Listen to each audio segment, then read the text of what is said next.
बिस्मिल्लाहिर्रहमानिर्रहीम।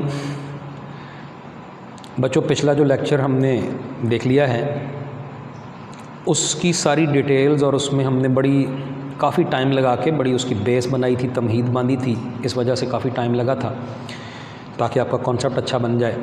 उम्मीद है बना होगा अगर आपने तवज्जो से वो लेक्चर सुना है और देखा है। अब मैं दोबारा से पूरा टाइम ज़ाया करने की बजाय, फिर सारी वही बातें दोहरा के आपको बोर करने की बजाय, मैं जस्ट जल्दी से आगे बढ़ता हूँ। किसी को ज़रूरत है तो, क्योंकि वीडियो रिकॉर्डेड अवेलेबल है, तो आप जल्दी से पहले वो दोबारा देख के फिर इधर आ जाइएगा। तो ये बड़ा ज़ाहिर है इस सिस्टम का फ़ायदा भी है आपके लिए कि जो आम हमारा क्लासेस में इस तरह नहीं होता। तो आगे बढ़ते हैं जल्दी से जी। हमने total assessment of total uncertainty in the final result शुरू किया हुआ है। दो उसके रूल पढ़ लिए हैं, एडिशन और सब्ट्रैक्शन का एक रूल था और दूसरा था मल्टीप्लिकेशन और डिवीजन का। बच्चों आगे बढ़ते हैं तो अगला तीसरा रूल आपके पास है। फॉर पावर फैक्टर, इसका तारफ़ मैंने कल भी करवा दिया था, पाँचों का तारफ़ तो करवा ही दिया था कल ही। पावर फैक्टर कभी अगर आ जाए फाइनल रिजल्ट निकालते हुए तो रूल क्या है जी। रूल देखिए पहले, तो फिर उसको अप्लाई करके बात मज़ीद बेहतर हो जाएगी, समझ आएगी। रूल ये है कि power is multiplied by the percentage uncertainty. Rule क्या है कि जो भी पावर थी, जो पावर लेनी पड़ी, कोई फार्मूला बनाया उसमें पावर थी, कोई पावर 2 थी, पावर 3 थी, पावर 4 थी वगैरह, तो फाइनल रिज़ल्ट की परसेंटेज अनसर्टेनिटी निकलेगी अगर हम जो भी पावर थी हमारी रीडिंग की उसको मल्टीप्लाई कर दें बाई इट्स परसेंटेज अनसर्टेनिटी। अब ये क्या बात है, इसका मतलब क्या है, तो यही तो हम समझने लगे हैं फिर आगे। अब लें जी आगे आते हैं। ये इसी की एग्जांपल आपके सामने है, रूल नंबर 3 की। देखिएगा, ये पहले भी मैंने पिछले लेक्चर में भी कुछ इसकी तरफ इसका जिक्र किया था। जल्दी से आगे बढ़ते हैं। The volume of A sphere is given by. बच्चों ये फ़िज़िक्स का फार्मूला नहीं है, ज्योमेट्री से हम यूज़ करते हैं फ़िज़िक्स में, तो इसलिए इसको डायरेक्ट बस ऐसे ही जस्ट फार्मूला है जी, बस इसको यूज़ करना है। इसकी कोई ये नहीं टेंशन लेनी कि फ़िज़िक्स में इसका क्या मतलब है, ये तो जस्ट ज्योमेट्री से है। हाँ जी, तो वॉल्यूम है किसी स्फीयर का वॉल्यूम, वो है 4/3 पाई आर क्यूब, वेयर आर क्या है, रेडियस ऑफ द स्फीयर। ये स्फेरिकल शेप की बॉडी आपको दिखाई है, ये उसका रेडियस दिखा दिया है ओ से ए पॉइंट तक। अच्छा, अब हमें क्या करना है जी, हमें रेडियस हमने मेजर कर लिया पहले और फिर हमें वॉल्यूम निकालना पड़ा। और मैं जल्दी से इसके पहले रिज़ल्ट पे डायरेक्ट चला जाता हूँ। वही बात फिर से याद दिलाऊँ कि हमें एक तो चाहिए होगी वॉल्यूम की टोटल मेजरमेंट, और बच्चों उसकी एब्सोल्यूट अनसर्टेनिटी, और साथ उसकी यूनिट चाहिए होगी। ये पिछले लेक्चर में सारी बात हो चुकी है, मैं फिर भी उसके बावजूद जल्दी से ये आपको याद दिलाऊं। ये अभी तक मैंने संभाला हुआ है वो पिछले लेक्चर वाला फाइनल रिकॉर्ड या फाइनल मेजरमेंट कैसे लिखनी है, ये उसका स्टैंडर्ड तरीका है, यही हमने फाइनली लिखना है। उसके लिए हमें क्या चाहिए बच्चों, दो चीज़ें चाहिए। हमें वॉल्यूम की वैल्यू भी चाहिए, वैल्यू वो इस फार्मूले को अप्लाई करके अभी निकालते हैं, अभी आ जानी है। और हमें वॉल्यूम की ये पुट करने के लिए एब्सोल्यूट अनसर्टेनिटी भी चाहिए। लेकिन रूल था, अभी पढ़ा है पिछले पेज पे, कि power is multiplied by percentage uncertainty. वो देखिए here percentage uncertainty in volume क्या निकलेगी, नोट करें, ये परसेंटेज अनसर्टेनिटी निकलेगी क्योंकि परसेंटेज को मल्टीप्लाई किया पावर से। तो ये परसेंटेज अनसर्टेनिटी इन वॉल्यूम वो होगी 3, जो कि वो पावर थी, उस पावर को मल्टीप्लाई किया with by percentage uncertainty in radius. यही रूल है कि जो भी गिवन रीडिंग है उसकी परसेंटेज अनसर्टेनिटी को पावर से मल्टीप्लाई करें तो मिलती है फाइनल रिजल्ट की परसेंटेज अनसर्टेनिटी। ठीक हो गया, आगे बढ़ते हैं। Let for a given sphere, कोई दिया गया स्फीयर था, फ़र्ज़ कीजिए ये था जी उसका जो हमें मेजर हुआ, जो हमने रिकॉर्ड किया, उसका रेडियस, उसकी वैल्यू, टोटल मेजरमेंट यानी, और एब्सोल्यूट अनसर्टेनिटी, और साथ उसकी यूनिट सेंटीमीटरों में है। हेयर एब्सोल्यूट अनसर्टेनिटी या लीस्ट काउंट वही ये वाली है प्लस माइनस में, और percentage uncertainty in are formula अब आपका बार बार दोहराया गया दर्जनों दफ़ा, कल पिछले और लेक्चर से और उससे पिछले से हम देख चुके हैं कि absolute uncertainty over total measurement into 100, और क्या करना है भला, क्या करना है, ये करना है, बिल्कुल ये आपको याद है, ये अब पिछले दोनों लेक्चरों में इसका हवाला मौजूद है। अच्छा, तो फिर परसेंटेज अनसर्टेनिटी इन आर बच्चों देखिए, वो ये सारी वैल्यूज़ लिख के 0.4% बनी, तो बस फिर रूल अप्लाई करें। Hence using the rule for power factor total percentage uncertainty volume में क्या निकलेगी, वही जो ये था पावर, यानी 3 पावर थी मल्टीप्लाइड बाई परसेंटेज अनसर्टेनिटी, वो जो अभी निकली है आर की 0.4, तो 3 × 0.4 वो बना 1.2%। ठीक हो गया। ये तो परसेंटेज अनसर्टेनिटी में वॉल्यूम आ गई, लेकिन हमें उसकी वैल्यू भी चाहिए, तो बस फिर उसका फार्मूला है वो अप्लाई करके वैल्यू निकलानी है, वो सारी वैल्यूज पुट करके। ये देखिए सॉल्व किया बच्चों, ये पहले तो ये आंसर कैलकुलेटर से तो ये निकला 47.689 क्यूबिक सेंटीमीटर, वॉल्यूम की यूनिट ये बनेगी क्योंकि रेडियस सेंटीमीटर में था तो वॉल्यूम की क्यूबिक सेंटीमीटर आपको पता होना चाहिए। इतनी वैल्यू पहले तो कैलकुलेटर से आई विद 1.2% परसेंटेज अनसर्टेनिटी जो अभी हमने ये निकाली है। लेकिन यहाँ भी वही जो अभी अभी पीछे रूल नंबर 2 में पीछे अपने पिछले लेक्चर में देखा है कि ये हमें कितने चाहिए आंसर में बच्चों, आंसर में हमें उतने चाहिए। ये अब यहाँ पर जो ये है ये मल्टीप्लिकेशन या डिवीजन वाला रूल इस्तेमाल हुआ है, तो ये मल्टीप्लिकेशन डिवीजन हुई है कुछ वैल्यूज़ की।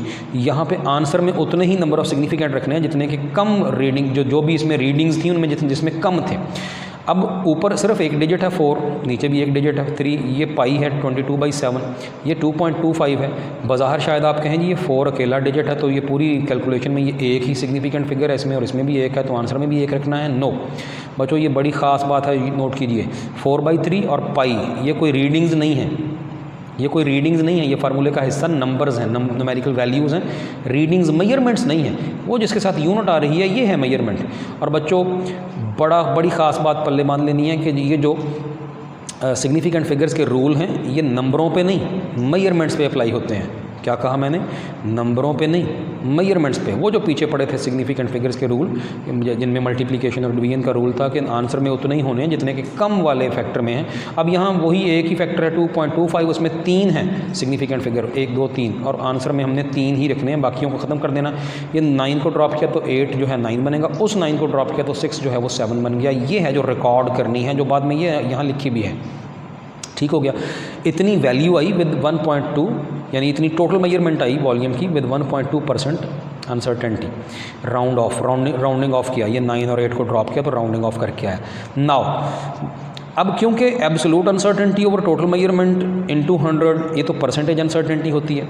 ये बच्चों कौन सी वाला बात होने जा रही है? जिन्होंने कल का लेक्चर समझ के देखा है, गौर किया है, समझ के पढ़ा है, तो ये देखिए तो यही बात परसेंटेज अनसर्टेनिटी होती है absolute uncertainty over total measurement into 100।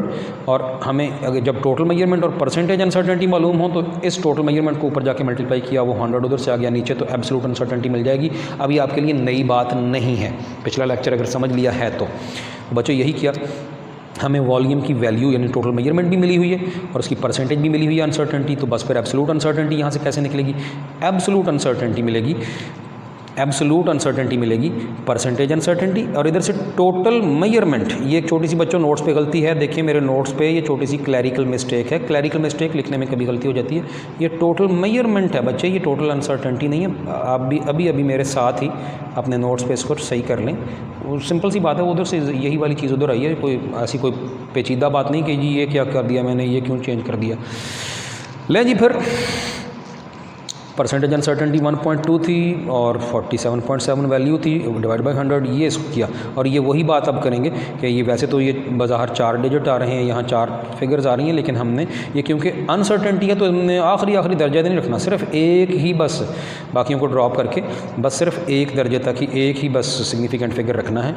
ये पीछे कल वाले लेक्चर के बिल्कुल एंड पे बात हुई थी, दोबारा देख सकते हैं, आपके पास मौजूद है। बस फिर जी मामला फिनिश हुआ इस हिस्से का, तो हो गया फिर 47.7 थी वॉल्यूम की वैल्यू और 0.6 निकली है जो एब्सोल्यूट अनसर्टेनिटी है। और रिजल्ट यूँ लिखना था वैल्यू यानी total measurement plus minus absolute uncertainty और साथ उसके यूनिट। 3 रूल हो गए जी। चौथे रूल की तरफ आते हैं। चौथा रूल बच्चों आपके सामने है, जिसका पहले भी तारफ़ आपको उस दिन पिछले लेक्चर में करवा दिया था। ये पाँचों का एक ओवरव्यू दे दिया था, लेकिन अब इनको अप्लाई कर रहे हैं और रूल क्या क्या है ये देख रहे हैं। पढ़ते हैं जी।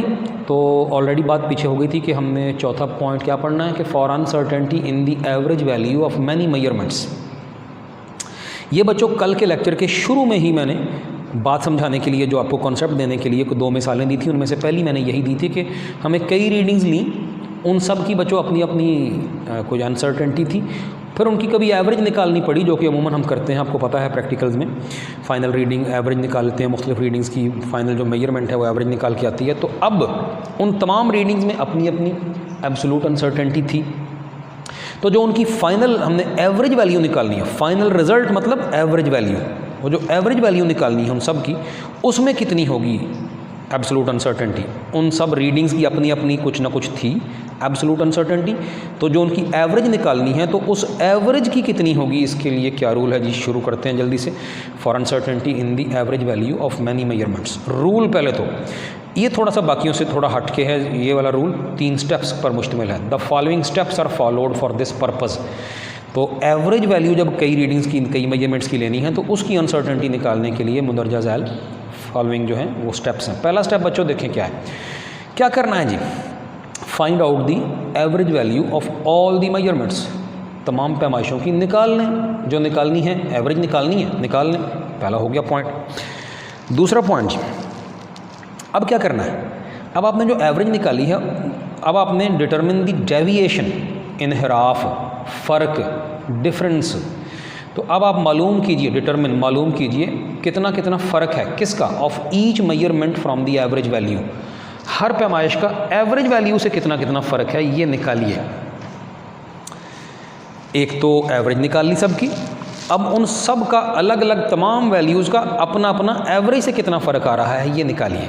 इसका क्या मतलब है, ये फ़ौरन इमीडिएटली अभी साथ ही वो एग्जांपल में हम यही तीनों स्टेप करेंगे तो फिर ये सारी बातें ज़्यादा बेहतर समझ आ जाएंगी। करते हैं, आगे बढ़ते हैं जी। पहला स्टेप क्या है, सबकी एवरेज निकाल ली। दूसरा स्टेप क्या है, जितनी भी रीडिंग्स थी सबका अपना अपना फ़र्क कितना आ रहा है, एवरेज वैल्यू में से वो रीडिंग माइनस करते जाएँ। फिर क्या करें, फ़र्क आ गया। तीसरा स्टेप, डिटरमिन द मीन या एवरेज, मीन कह दें या एवरेज कह दें, ऑफ द डेविएशंस। वो जो स्टेप नंबर 2 में आपने जितनी भी अवेलेबल रीडिंग्स थी उन सब का एवरेज वैल्यू से कितना कितना फ़र्क है वो निकाला था। अब उन एवरेज से जो फ़र्क आया था उन सब फ़र्कों की अपनी एवरेज निकाल लें। डिटरमिन द मीन या एवरेज ऑफ डेविएशंस, क्या मतलब, अभी ये अप्लाई करके देखते हैं। अच्छा, आगे एक बड़ा अहम पॉइंट अंडरलाइन किया हुआ है कि दिस मीन डेविएशन, ये मीन डेविएशन जो आई है, यही जो आपने डेविएशंस की मीन निकाली है, is the uncertainty in the final result, यही है फाइनल रिजल्ट की अनसर्टेनिटी। और यहाँ फाइनल रिजल्ट से मुराद है the average value of all measurements, क्योंकि यहाँ क्या निकालना है, सब मेजरमेंट्स की एवरेज। ये जो फ़र्क बच्चों आए हैं स्टेप नंबर 2 में, हो सकता है कोई नेगेटिव में आए, हो सकता है कोई पॉजिटिव में आए। ये डिफरेंट जो फ़र्क हैं ये पॉजिटिव में, कोई नेगेटिव में आ सकता है, क्योंकि देखें ना, आपने जब डिफरेंस निकालना है, हो सकता है आपने 4.2 में से 4.1 माइनस किया है तो क्या आंसर आ गया 0.1। शायद आपने कहीं 4.2 में से 4.3 माइनस कर दिया तो आंसर क्या आया, -0.1। शायद एवरेज वैल्यू से कोई भी दी गई रीडिंग ज़्यादा थी, शायद एवरेज से कम थी, दोनों पॉसिबिलिटीज़ होती हैं। अभी देखते हैं, अभी नीचे यही बातें आपके सामने आएंगी। हमने प्लस माइनस का ख्याल नहीं करना, ये उसूल याद रखना। जब ये डिफरेंसेस निकालने हैं, डेविएशंस निकालनी हैं, तो हमने प्लस माइनस का नहीं, सबको पॉजिटिव ही बस लेना है, कोई माइनस का नहीं हमने कोई यहाँ जिक्र करना। ये भी रूल है, क्या क्यों है कैसे है ये आपने नहीं पूछना, मैं पहले बता चुका हूँ। लें जी, तीनों स्टेप्स आपके सामने हैं, अभी पूरी तरह समझ नहीं आए, ठीक है, कोई मसला नहीं है, हम इसकी एग्जांपल देखते हैं तो फिर दोबारा इसको देखेंगे तो क्लियर हो जाएंगे। शुरू करते हैं जी। फॉर एग्जांपल लें जी, हमारे पास कोई 6 रीडिंग्स थी, the 6 readings of the micrometer screw gauge. Micrometer screw gauge वो आपको पता है डिवाइस आला जो है, to measure the diameter of a wire, कोई तार, कोई वायर थी, उसका डायामीटर मेजर किया स्क्रू गेज से, माइक्रोमीटर स्क्रू गेज से, इन मिलीमीटर्स आर। 6 मुख्तलिफ रीडिंग ली हैं जी, वो जो तार का डायमीटर मालूम करना था स्क्रू गेज से। ये देखिए जी 1.20, 1.22, 1.23 मिलीमीटरों में, साथ यूनिट नहीं लिखी क्योंकि शुरू में पहले ही कह दिया कि इन मिलीमीटर। ऐसे ही 1.19, एक दफ़ा रीडिंग ली तो ये आई, एक दफ़ा थोड़ा सा फ़र्क आ गया ये आई, एक दफ़ा ये आई, एक दफ़ा ये आई, एक दफ़ा ये रीडिंग आई, एक दफ़ा ये आई, 6 मुख्तलिफ दफ़ा ये 6 रीडिंग्स आई। लें जी, फिर करते हैं वो जो हमने स्टेप्स ऊपर देखें। पहला स्टेप क्या था, find out the average value of all the measurements. ये देखिए स्टेप 1, निकाल ली एवरेज। एवरेज निकालने का सबको पता है कैसे निकालते हैं। ये 6 रीडिंग्स हैं, 6 की 6 आपस में ऐड कर दी और होल डिवाइडेड बाई 6। अगर ये 4 होती तो चारों को ऐड करके होल डिवाइड बाई 4। अगर ये 2 वैल्यूज़ होती तो दोनों को ऐड करके डिवाइड बाई 2 करते। ठीक हो गया, सबको पता। लो जी, जब इसको कैलकुलेटर से करेंगे तो बच्चों आंसर आपके पास बनेगा 1.21 मिलीमीटर। ये पहला स्टेप हो गया, find the average of all measurements. Here we have that average, निकाल ली। ये वो वैल्यू है, ये टोटल मेजरमेंट आ गई है एवरेज की, जो फाइनल आंसर में इस जगह आनी है, वही जो स्टैंडर्ड फॉर्म, वो जो तरीका आपको बताया, ये वैल्यू तो निकल आई, टोटल मेजरमेंट एवरेज की आ गई। अब अगला स्टेप इसको निकालने का है, रूल इसके लिए बेसिकली हमने ये बनाना। स्टेप नंबर 2 क्या है, द डेविएशंस ऑफ रीडिंग्स। इन 6 की 6 रीडिंग्स का अब इस एवरेज वैल्यू से बारी बारी इसका भी, इसका भी, इसका भी इससे फ़र्क, इसका भी इससे फ़र्क, इसका भी इससे फ़र्क, इसका भी इससे फ़र्क, तो सबका अपना अपना एवरेज से कितना कितना फ़र्क है। ये है deviation, the deviations of readings, जो कि क्या है अभी बता रहा था, which are the differences. Deviation का मतलब डिफरेंस है, फ़र्क है हर रीडिंग का, without regards to the sign. ये मैंने अभी बताया है, प्लस या माइनस की परवाह किए बगैर बस सबको पॉजिटिव ही लेना है। तो क्या करना है, the deviations of readings between each reading and the average value are, करके देख लीजिएगा। इन दोनों का फ़र्क यानी एक में से दूसरी को माइनस करके इन दोनों का, इसका और इसका, इसका और इसका, इसका और इसका, और ये 6 फ़र्क आपके सामने आ गए। लास्ट वाला इत्तफाकन 0 डिफरेंस आया है, क्योंकि आप देख रहे हैं वो जो 6 चीज़ों की एवरेज निकाली है वो 1.21 है, और इत्तफाकन छठी वैल्यू ख़ुद भी 1.21 ही थी, तो डिफरेंस 0 भी आ सकता है, ये भी साथ शामिल करना है। सब जो रीडिंग्स हैं उनकी डेविएशन निकल आई, फ़र्क निकल आया from there average value. 2 step हो गए। तीसरा फाइनल स्टेप है कि बस इन डेविएशंस की अपनी एवरेज निकालने, मीन निकालने, और यही एब्सोल्यूट अनसर्टेनिटी है इन द फाइनल रिजल्ट, और ये हमारा टॉपिक, ये वाला हिस्सा मुकम्मल हुआ। तो स्टेप नंबर 3 है G mean of deviations. Deviations की मीन निकालनी है, 6 की 6 आपस में ऐड करनी, ज़ीरो समेत, और डिवाइड बाय 6। ये निकाला तो 0.01 मिलीमीटर आया। यही है बच्चों टोटल या absolute uncertainty in the mean diameter, जो कि कहाँ पुट करनी है, ये कल बता दिया था, ये आपको पता है स्टैंडर्ड फॉर्म में। Total measurement of the mean value, ये मीन डायामीटर निकला है या एवरेज डायामीटर निकला है तार का, वो जो मेजर करना था हमने कहा था, तो ये उसकी टोटल मेजरमेंट। और ये अभी इस रूल की मदद से एब्सोल्यूट अनसर्टेनिटी निकली है, और बाहर उसकी यूनिट, क्योंकि इधर भी मिलीमीटरों में थी तो ये भी मिलीमीटरों में। ये रूल मुकम्मल हुआ जी, डिटेल से हमने बयान कर दिया। आगे बढ़ते हैं, 5वां और आखिरी इस टॉपिक का जो रूल है उसकी तरफ आते हैं। 5वां आपके सामने है जी, तारफ़ में पहले भी इसका जिक्र आया था। अब है for uncertainty in a timing experiment. Timing experiment, कोई ऐसा एक्सपेरिमेंट जिसमें टाइम पीरियड मेजर करना पड़े।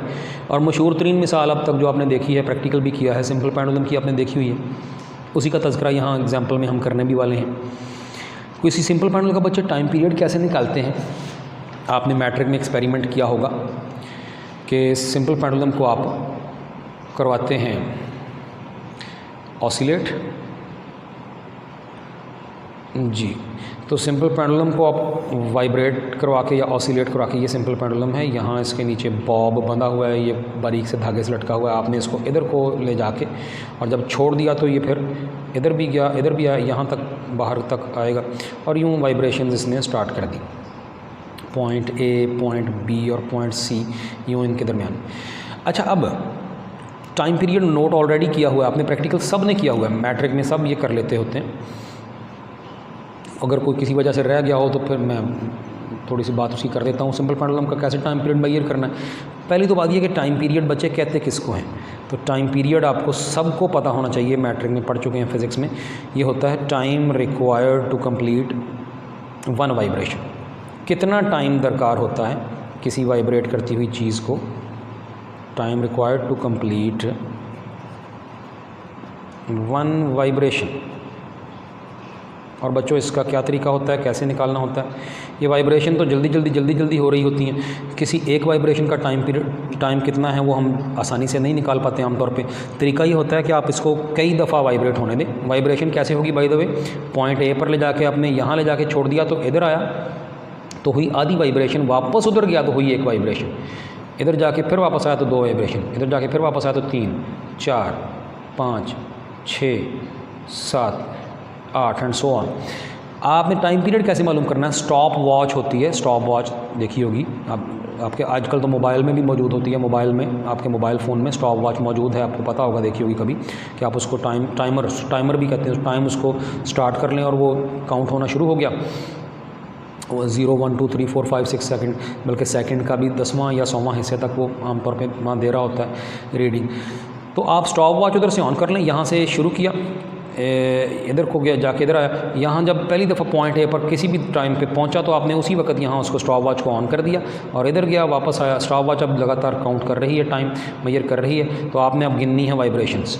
मसलन 10 वाइब्रेशन बच्चों हो गई तो फिर स्टॉप वॉच ऑफ कर दें। अब आपको क्या मिल गया, आपको अब मिल जाएगा स्टॉप वॉच की जो रीडिंग है वो है टाइम फॉर 10 वाइब्रेशंस मिल गया। एक वाइब्रेशन तेज़ी से हो रही थी, जल्दी, एक वाइब्रेशन का डायरेक्ट टाइम नोट करना मुश्किल था, तो इसी वजह से बच्चों हम क्या किया करते हैं, टाइम फॉर 10 वाइब्स हम मेजर कर लेते हैं। कुछ भी कोई आया, मिसाल के तौर पर चलिए वैसे ही मैं मिसाल दे देता हूँ, मसलन जी वो आया जी 28 सेकंड, जस्ट मिसाल दे रहा हूँ। तो बच्चों फिर टाइम पीरियड वाला कैपिटल टी से, ये स्मॉल टी होता है, एनी अमाउंट ऑफ टाइम, और कैपिटल टी से टाइम पीरियड को ज़ाहिर करते हैं। याद रखिएगा, इस लेक्चर में आइंदा इस्तेमाल कभी होना तो यहाँ याद रखिएगा। टाइम पीरियड बच्चों कैसे निकलेगा? ये सिंपली निकलेगा कि total time for 10 vibration divide by number of vibrations. ये बना 28 डिवाइड बाई 10, तो बना 2.8 सेकेंड। समझ आ गई कि हर एक वाइब्रेशन इतनी देर में हुई थी। ये बिल्कुल सादा सा कॉन्सेप्ट है, बिल्कुल ऐसी ही बात है कि जैसे आपके पास मैं मिसाल अमूमन दिया करता हूँ कि जैसे आपके पास बच्चों 100 टॉफ़ियाँ थी, 100 टॉफ़ीज़ थी। हाँ जी, मुंह में पानी आया कुछ लोगों के। मैंने कहा ज़रा मज़ेदार सी मिसाल दे दें। तो 100 टॉफ़ियाँ बच्चे आपके पास हैं और आपने फ़र्ज़ कीजिए वो मिसाल के तौर पर 10 बच्चों को बराबर बराबर तकसीम करनी है, डिवाइड उनमें करनी है, उनमें उनको आपने देनी है। 10 बच्चों को 100 टॉफ़ियाँ बराबर बराबर देनी है। सोचिए तो हर एक को कितनी आई, हर एक फ़ी बच्चा कितनी टॉफ़ियाँ। आपने क्या किया, आपने टोटल अवेलेबल टॉफ़ीज़ की तादाद कितनी थी, टोटल तादाद कितनी थी, divide by number of total toffees divided by number of children. बिल्कुल 100 थी और हर एक बच्चे को कितनी आई, 10-10। समझ आ गई। ये भी ऐसा ही है बच्चों, 10 वाइब्रेशंस का टोटल टाइम इतना है, तो हर एक को कितना मिला, टोटल टॉफ़ियाँ इतनी हैं तो हर एक को कितनी मिली, जितनी टोटल अवेलेबल है डिवाइड बाई जितने लोगों को देनी है। तो total time divide by number of vibration मिल जाएगा। एक वाइब्रेशन का टाइम, ये मैंने वजह बताई कि टाइम पीरियड का ये क्यों होता है formula. Total time for given number of vibration divide by number of vibration, ये टाइम पीरियड होता है। ये हमने थोड़ी सी बात कॉन्सेप्चुअली, उम्मीद है समझ आ गई आपको। अब बच्चों हम अपने उस रूल की तरफ आते हैं जो हमने यहाँ पढ़ना है। लें जी, रूल पहले तो क्या है, टाइम पीरियड की एब्सोल्यूट अनसर्टेनिटी कैसे निकलेगी। तो बच्चों रूल है कि the absolute uncertainty in the time period is found, कैसे मिलती है, by dividing the least count of the timing device by the number of vibration. ये है जी रूल। ये फार्मूला कैसे बना, कहाँ से आया, मैंने बता दिया है आपको। क्या बताया भला, कहाँ से आया जी? ये आपने नहीं टेंशन लेनी, ये पीछे अपेंडिक्स 2 में टेक्स्ट बुक में दिए हुए हैं। इनकी बेस, इनकी वजह आपको एफएससी में या एंटी टेस्ट में नहीं आनी। मैं फिर दोहरा रहा हूँ, आप पिछले लेक्चर में, अभी इस लेक्चर के शुरू में भी बार बार बात कर ली है। आगे बढ़ते हैं। बस ये रूल है जी। रूल क्या है, the absolute uncertainty, time period की एब्सोल्यूट अनसर्टेनिटी कैसे मिलती है, is found by dividing the least count of the timing device by the number of vibrations. Least count of stop watch timing device, stop watch for example जिसने time major करना है, उसकी क्या least count थी, वो कम से कम कितनी पैमाइश ले सकती है, वो ऊपर लिख देना। और divide by number of vibration, ये क्या निकली है, absolute uncertainty in the time period. अब ये क्या मतलब, ये कैसे अप्लाई, फिर मजीद इसकी समझ आएगी अप्लाई करके। लो जी, मिसाल एक दी है फॉर एग्जांपल, लेट आइए फॉर ए सिंपल पेंडुलम, यही जो मैंने भी आपको ये बड़ी डिटेल में, मेरा ख्याल है इससे ज़्यादा डिटेल में नहीं समझाया जा सकता मेरे ख्याल में। ये आपको बड़ा पूरा अभी सारा समझाया। तो फ़र्ज़ कीजिए कोई सिंपल पेंडुलम था और टोटल टाइम फॉर 30 वाइब्रेशन बताया है मैंने। वहाँ भी 10 वाइब्रेशन की मिसाल दी, यहाँ 30 है। टोटल टाइम फॉर 30 वाइब्रेशन बच्चों 54.6 सेकंड था। तो least count of stop watch हमें बताई गई, हमने देख ली थी, वो 0.1 सेकंड है। यानी हमारी स्टॉप वॉच 1 सेकंड के 10वें हिस्से तक माप सकती है। छोटी से छोटी पैमाइश, ये उसकी लीस्ट काउंट है। लेकिन ये है 30 वाइब्रेशन का टोटल टाइम और ये है स्टॉप वॉच की लीस्ट काउंट। अब टाइम पीरियड पहले निकालना है, ज़रा याद रहे, ये मैं फिर से याद दिलाऊँ, टाइम पीरियड की टोटल मेजरमेंट भी चाहिए और उसकी एब्सोल्यूट अनसर्टेनिटी भी। ये वाला रूल जो है ये एब्सोल्यूट अनसर्टेनिटी के लिए है, ये भी ज़हन में रहे। टाइम पीरियड की वैल्यू कैसे मिलेगी, मैंने बहुत डिटेल से यहाँ सारा कुछ समझा दिया है। Total time for given number of vibration divide by number of vibration, ये मिलेगा टाइम पीरियड, उसकी टोटल मेजरमेंट, उसकी वैल्यू ये मिल गई। लेकिन अनसर्टेनिटी के लिए ये रूल है। लें जी फिर, तो टाइम पीरियड पहले निकाल लें। टाइम पीरियड तो टोटल टाइम वो जो 54.6 second divide by number of vibration जो 30 हैं, ये सॉल्व किया तो 1.82 सेकंड बना, ठीक हो गया। ये आपका टाइम पीरियड निकला है। ये उसकी वैल्यू जो यहाँ पुट करनी थी, जो स्टैंडर्ड तरीका नोट करने का, टोटल मेजरमेंट तो ये आ गई, लेकिन absolute uncertainty in time period भी निकालनी है। दूसरी शय यहाँ पुट करने के लिए, उसका बच्चों ये रूल है। ये वाला रूल टाइम पीरियड की वैल्यू या टोटल मेजरमेंट के लिए नहीं है, ये वाला रूल इसके लिए है। तो आइए फिर absolute uncertainty in time period, ये रूल है कि least count of the stop watch divide by फिर वही नंबर ऑफ वाइब्रेशन जो यहाँ भी वैसे थी, बस इसको सॉल्व किया तो 0.003 सेकेंड ये आंसर आया, बस फिर मामला ये मुकम्मल हो गया। तो ये है स्टैंडर्ड फॉर्म, इस तरीके से लिखते हैं। टोटल मेजरमेंट भी आ गई टाइम पीरियड की इधर से, और वो रूल लगा के जो उसकी इधर से ये आपके सामने उसकी एब्सोल्यूट अनसर्टेनिटी भी आ गई, और ब्रैकेटों से बाहर उसकी यूनिट भी आ गई सेकंड, ये मुकम्मल हो गया जी। और यहाँ एक नोट है बड़ा, हम MCQs वगैरह के लिए भी, वैसे भी आपके कॉन्सेप्ट के लिए, मैं आपको पिछले लेक्चर में जब आपने पढ़ी थी प्रिसीजन एंड एक्यूरेसी, वहाँ जिक्र आया था अनसर्टेनिटी का, एब्सोल्यूट अनसर्टेनिटी का भी, परसेंटेज अनसर्टेनिटी का भी। ज़रा याद करें जिन्होंने वो लेक्चर सुना हुआ है, पढ़ा हुआ है, देखा हुआ है, उनको पता है कि मैंने क्या बताया था कि अनसर्टेनिटी चाहे एब्सोल्यूट अनसर्टेनिटी हो चाहे परसेंटेज अनसर्टेनिटी हो, अनसर्टेनिटी उतनी ही अच्छी जितनी ज़्यादा हो। याद है ना जी, यही कहा था मैंने, अनसर्टेनिटी जितनी ज़्यादा होगी तो क्या उतनी अच्छी होती है जी? नो। पिछले से पिछला लेक्चर प्रिसीजन और एक्यूरेसी का देखें तो वहाँ भी हमने बहुत डिटेल से ये बात कर ली थी। हमने कहा था कि दोनों ही अनसर्टेनिटीज़ हैं, दोनों ही अनसर्टेनिटी चाहे किसी एक्सपेरिमेंट में हो, फिज़िक्स में हो, साइंस में हो या आम जिंदगी में हो बच्चों, जितनी कम उतनी अच्छी। और यहाँ भी हम यही चाहते हैं, हम चाहते हैं अनसर्टेनिटी कम से कम आए, आंसर अच्छा आए, ज़्यादा एक्यूरेसी वाली आए। तो हम चाहते हैं कि यहाँ टाइम पीरियड में अनसर्टेनिटी रिड्यूस हो जाए, अनसर्टेनिटी कम आए ताकि बेहतर रीडिंग आए।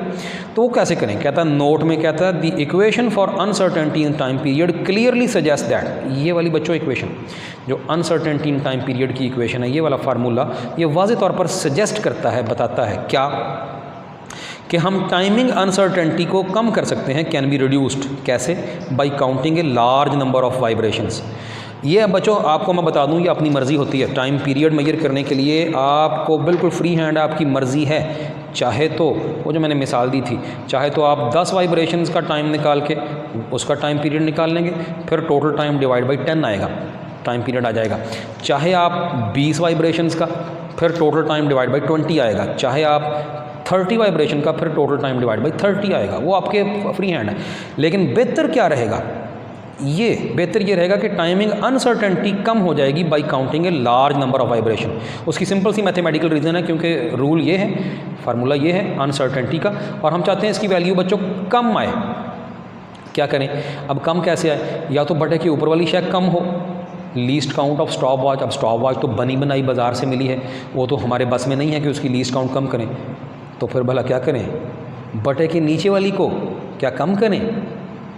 क्या कम करें तो आंसर कम आएगा? नो, जानते हैं सिंपल मैथमेटिक्स है, बड़ी दफ़ा ये अपने छोटी क्लासों में पढ़ा हुआ है। बटे के नीचे वाली चीज़ को ज़्यादा करें, बढ़ाएं तो बच्चों आंसर कम आएगा। यही करना है, यही मैं बता रहा हूँ कि चाहे 10 वाइब्रेशंस का टाइम टोटल मेजर करके टाइम पीरियड निकाल लें, चाहे 15 का, चाहे 20 का, लेकिन ये आपकी फ्री हैंड, आपकी मर्ज़ी है। लेकिन इस वजह से आपको बेहतर रहेगा कि आप ज़्यादा से ज़्यादा 10 की बजाय 20 कर लें, 25 कर लें, 30 कर लें।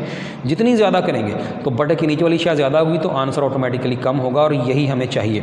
जल्दी से नोट फिर पढ़ लें कि ये जो इक्वेशन थी, जो फार्मूला था टाइम पीरियड की अनसर्टेनिटी का, क्लियरली सजेस्ट करता है, तजवीज़ देता है, बताता है कि टाइमिंग अनसर्टेनिटी, टाइम पीरियड की अनसर्टेनिटी कैन बी रिड्यूस्ड, कम की जा सकती है by counting a large number of vibrations. ये MCQ के लिए भी और वैसे भी कॉन्सेप्ट के लिए आपको याद रहना चाहिए। लें जी बच्चों, आज एक अनाउंसमेंट भी छोटी सी जल्दी से मैंने करनी है। अब आपने ये बस अगले 1-2 दिनों में लास्ट टॉपिक इसका फिनिश करके माशाल्लाह आपका चैप्टर फिनिश होने लगा। अगले 2 दिनों में बच्चों अपने बाज़ार से एक्सरसाइज के लिए और MCQs करने के लिए एक किताब ख़रीदनी है, जिसका नाम ये है जी, सिस्टमेटिक अप्रोच टू फिज़िक्स। इसके मेन ऑथर जो हैं वो मोहम्मद शफीक साहब हैं। ये आपने अगले 2 दिनों में बच्चों ले लेनी है, तो हम फिर उससे एक्सरसाइज करेंगे। ये आपको बड़ा आसानी और फ़ायदा रहेगा। ये अब मेरा याद रखिएगा, ये अगले 2 दिनों में हर बच्चे के पास हो। कल ले लें, परसों ले लें, अगले 2 दिनों के बाद इंशाल्लाह ये चैप्टर आपका फिनिश होने लगा है जी। थैंक यू जी, बहुत शुक्रिया। अल्लाह हाफ़िज़।